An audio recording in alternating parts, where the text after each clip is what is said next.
Barakatuh. Walaikum assalam wa rahmatullahi wa barakatuh, sister. Normally we find that people have a blind following of the school of thoughts. They either follow one or the other and they want the other person also to do that. In case a girl confronts a situation wherein the boy is rigid about one particular school of thought, or he belongs to an institute and he strictly, wants to follow their guidelines or whatever, should a girl go in for that? Sister asked the question that some people follow strictly a school of thought, and many a time when you choose a life partner, the boy that she's supposed to marry may be following one of these school of thought, maybe belonging to an institution which is strict, so should she go into the marriage? Sister, you should see how strict is he. If he belongs to a school of thought which is against the Quran and Sunnah, and he says, oh, this is right just because this scholar says, then he is not following Quran and Sunnah. Because you should follow the school of thought only of Muhammad Sallallahu Alaihi Wasallam. The madhab of the Rasul is what you follow.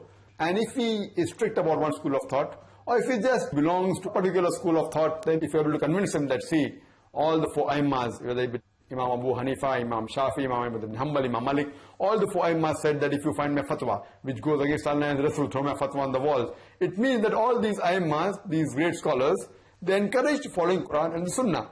So if you're able to convince him and make him follow the true teachings of Quran and Sunnah, there's no problem. But if you feel he's rigid and he doesn't want to change, etc., then there may be problems.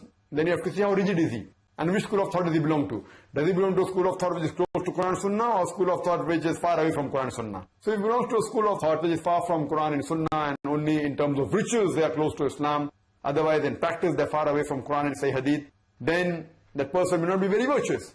So in that case, either you convince him to follow Quran and Sunnah, or you search for a person who is on the line of Quran and Sunnah, sister. Hope that answers the question.